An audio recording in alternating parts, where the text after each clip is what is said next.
Assalamualaikum warahmatullahi wabarakatuh. Izin Pak Haji, Pak Gustavo, Pak Gus, Bapak-bapak, ibu-ibu dari Alpukat Nusantara. Gak mudah ngomong siang hari dan ini ngantuk suasananya. Tapi saya izin mungkin 10 menit saja. Mudah-mudahan kita bisa tanya jawab. Dari beberapa pemateri tadi menyampaikan tentang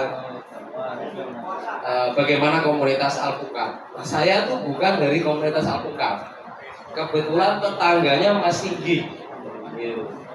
Mas Singgi di gelaran hari Minggu majang Alpukat gede-gede itu. Kemudian saya nanya nih dari mana Mas? Saya kenalin teman-teman Alpukat Nusantara itu. Sekarang Mas Singginya nggak ada. Mas Singginya ke Solo. Jadi saya izin menyampaikan gagasan kecil saya tentang tentu isu yang akan masuk saya bawa di sini tentang digitalisasi ya. Karena kalau saya bicara tentang bagaimana alpukat dan sebagainya, saya menggarami lautan.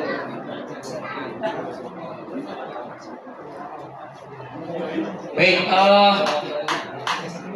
saya perjalanan dari sini sekitar 1 jam. Kampung kami sebenarnya kampung biasa saja. Ya, tetapi tetangga kami ada yang punya alpukat seperti Mas Singgi dan sebagainya. Slideshow Mbak.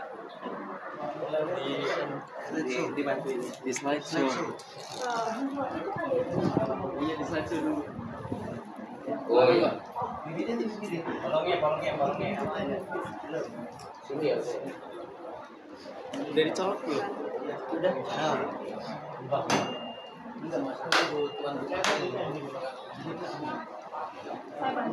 Oh oke, siap. Next Mbak.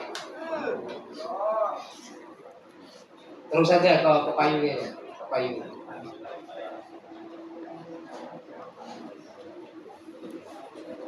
Oke, ya yang tadi, yang sebelumnya. Ya mungkin. Saya sebenarnya warga baru di tempat ini. 7 April saya masuk 2018. Kemudian Mei saya melihat kampung ini sebenarnya lebih bagus di kampung saya di Damraman. Di bendungan air kawasan perbatasan Metro Utara, Lampung Tengah dan Lampung Timur. Pernah rame dengan bebek goes, tapi kemudian karena tadi Pak Agus tentu tadi membahas tentang proses pemberdayaan. Ini proses leadership dan saya bukan kepala desa Pak. Jadi menyatukan 3 desa itu susah. Kemudian saya kabur lah ke kawasan ini. Saya punya rumah di sini. Kemudian saya mengajak anak-anak muda untuk mural. Jadi tembok-tembok warga kita warna-warni, kita orat-oret. Meskipun awalnya juga terjadi penolakan, terutama mak-mak. Tonggoannya kurang kerjaan tuh. Jadi ngorat-ngorat rumahnya tetangganya, ngajak anak-anak muda. Tapi ya gas aja, kerjain aja. Biasanya perubahan-perubahan kecil itu dilakukan oleh orang-orang muda. Tapi nanti yang marah-marah itu sekarang udah pada jualan ya. Nah, sampai 6 bulan kemudian, September 2018, saya kumpulkan mak-mak. Saya ajak untuk bikin pasar kuliner setiap hari Minggu. Nah ini muncul pertanyaan, modalnya dari mana? Siapa yang akan beli? Kalau rugi siapa yang nanggung? Nah itu susah, itu pertanyaan 3 itu yang saya waktu itu juga tidak punya solusi. Tapi tetangga saya, namanya Pak Haji Ahmad Soban, itu kebetulan takmir musola. Ada uang 15 juta di situ. Kemudian saya nanya siapa yang pegang duit itu Pak di musola? Ya saya, karena kan saya takmirnya. Gimana kalau uang 15 juta kita pinjamkan ke emak-emak untuk mulai dagang kuliner hari Minggu pagi. Alhamdulillah mau, Pak Soban mau. Kemudian saya muncul pertanyaan, kalau nggak balik, siapa yang balikin uang ini Mas? Nah ya itu susah lagi. Akhirnya kenekatan saya sama Pak Haji bilang kalau ini nggak balik, kita nggak balikin, tapi nyicil. Mulailah 28 Oktober 2018 kita mulai sebuah kuliner dan isu digitalisasi itu masuk. Kalau tadi saya lihat Pak Agus konten YouTube, kemudian bahkan Mas Yogi konten YouTube. Saya kebetulan punya mahasiswa neliti tentang alpukat Siger. Saya cek di YouTube juga terkenal juga. Jadi saya kira Bapak Ibu di sini yang nggak mau konten tentang alpukatnya, yang nggak akan melampaui keterkenalan dengan Pak Agus yang jauh-jauh dari Kediri kan gitu. Jadi bagi saya gerakan tanpa media is nothing. Nah mulailah kami mulai gelaran itu dengan mempromosikannya melalui Instagram, Facebook, ya YouTube, ya TikTok. Kita bikin website Payungi ORG. Gelaran pertama 28 Oktober 2018 ada orang datang dan omset waktu itu laporan mak awal mula kita buka 28 Oktober itu 16 juta. Uang masuk kampung kami 16 juta. Ini laporan mak. Nah proses ini tentu tidak langsung gitu. Mak kita dampingi. Lagi-lagi seperti Pak Agus bilang ini soal leadership, soal kita ngomong orang. Bahwa ketika kita mengajak orang nggak percaya, sekarang orang percaya, ya kita yang harus merawatnya. Kita yang harus menyayangi mereka-mereka itu yang pasti datang ngeluh, pasti macam-macam persoalannya, ribut antar pedagang. Apalagi Payungi sekarang sudah 60 pedagang lebih. Kami pergelaran 80 sampai 100 juta setiap hari Minggu jam 6 sampai jam 11. Dan uang masuk di perputaran Payungi hari ini lebih dari 10 miliar. Nah itu yang kemudian tantangannya, ini ngurus orang gimana caranya kan? Ngurus orang segini dananya gimana? Kalau ini saya lihat kelas-kelas menengah. Ini sebenarnya banyak kelas menengah. Ada yang punya 4 hektar tadi ceritakan, ada yang sampai nanam 2000 batang. Ada yang cerita tadi bapak dari Giri Mulyo tadi gebukin maling mati, agaknya malah penjara gitu kan, gara-gara alpukat dicuri gitu. Ini soal uang semua kan gitu. Dan saya tanya sama Pak Agus, ya saya kan awam nih ngomongin alpukat.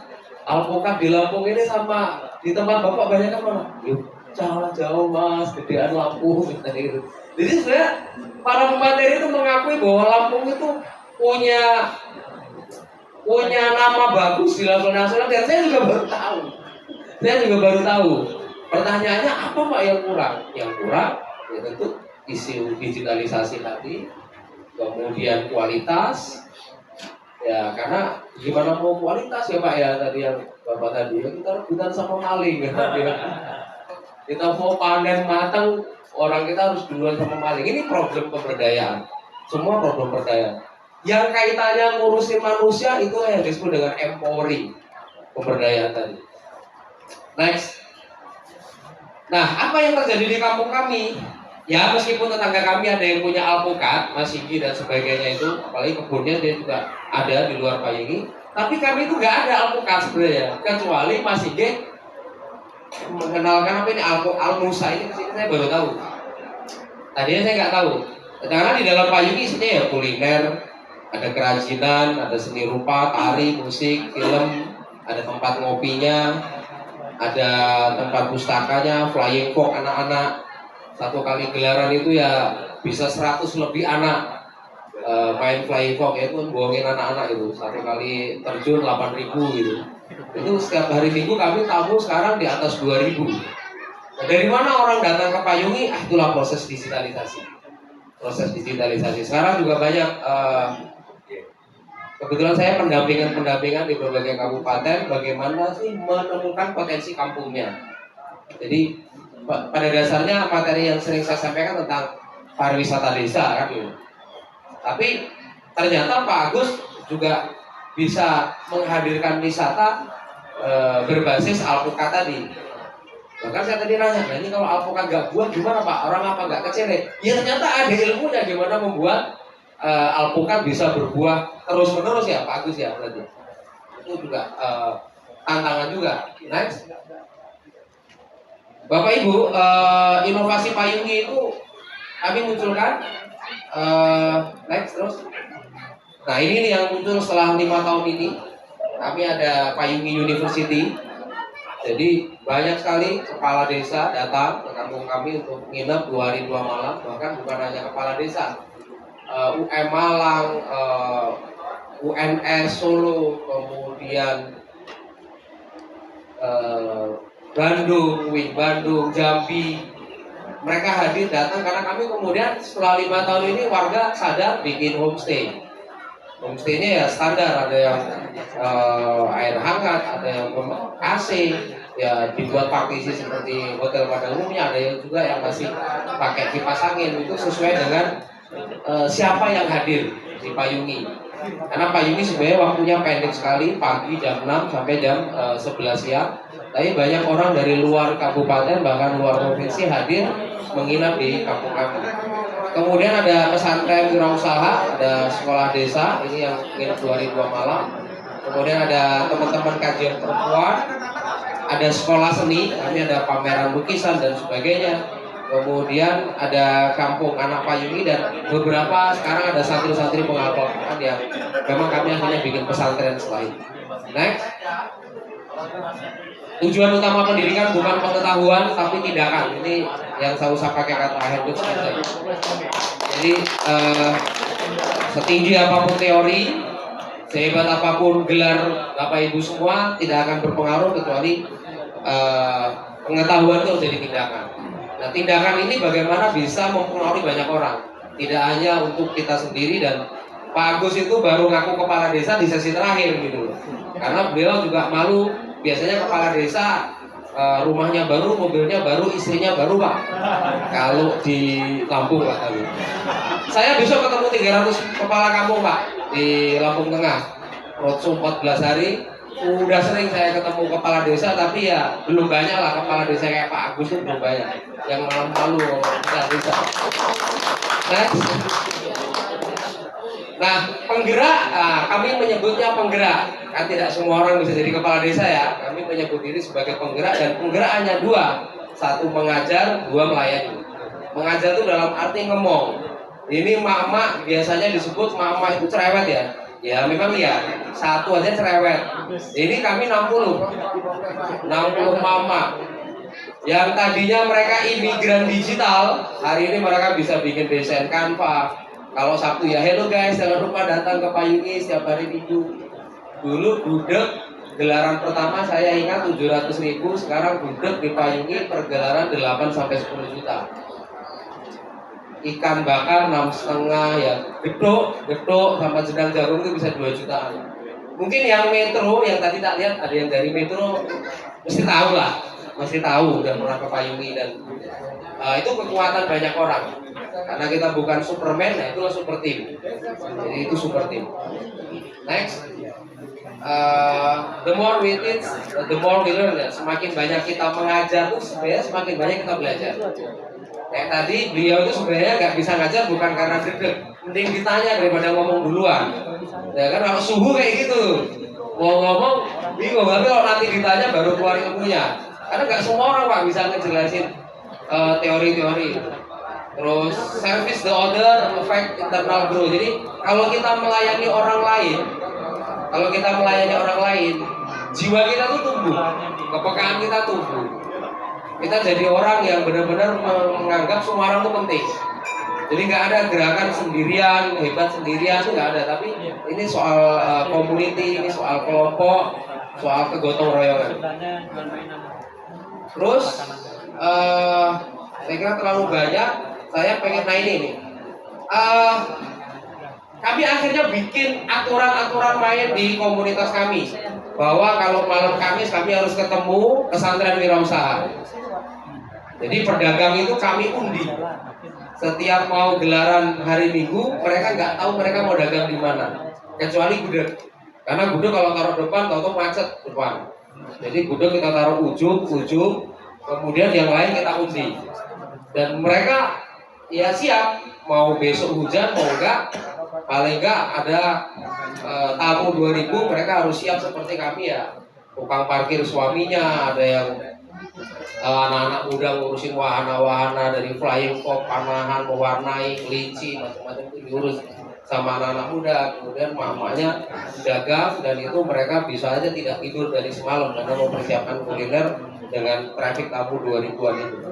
Kemudian ini kegiatan-kegiatan yang dilakukan oleh warga-warga juga akhirnya. Jadi ini komitmen.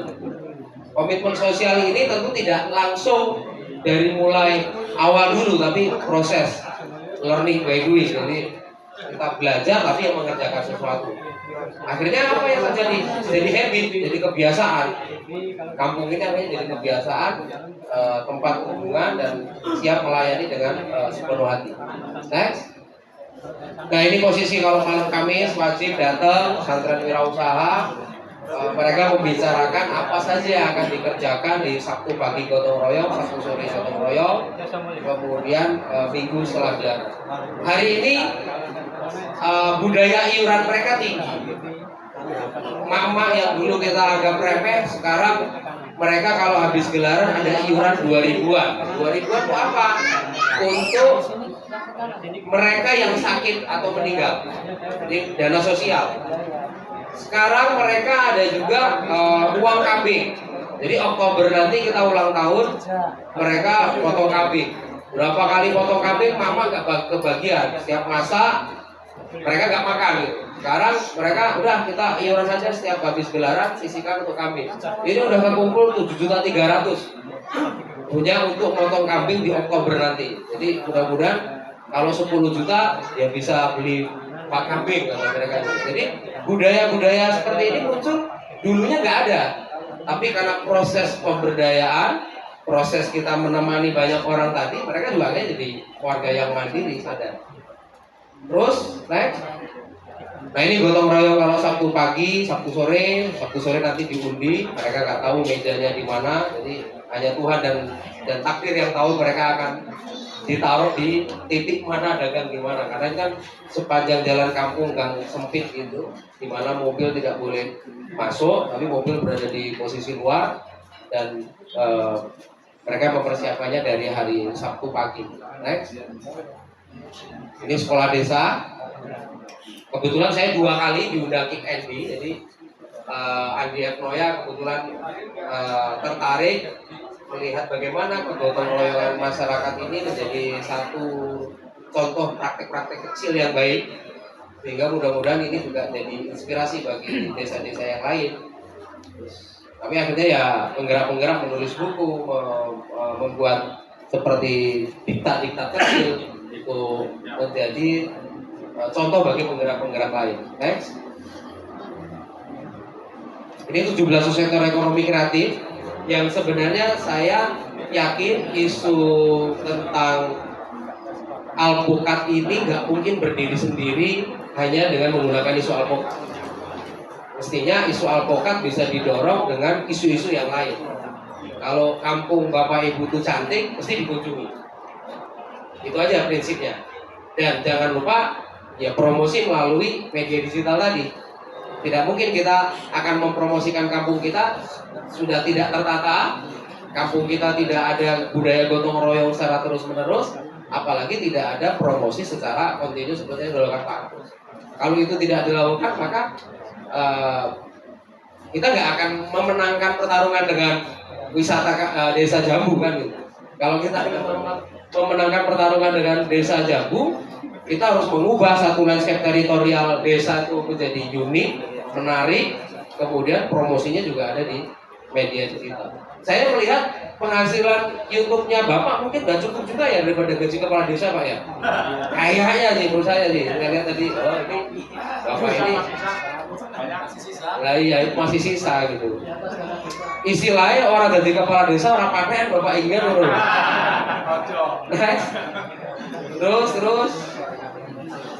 Terus saya ke keliling metro.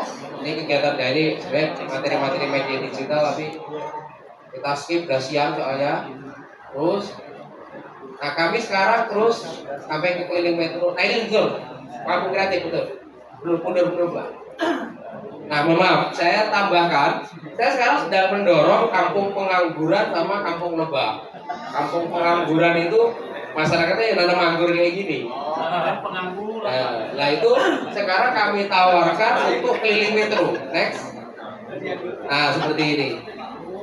Jadi tamu kami 2000 yang dari beberapa kota lain, Bandar Lampung terutama, kami tawarin naik VW. Kenapa? Sekarang VW Lampung itu banyak dijual ke wisata Borobudur. Ya.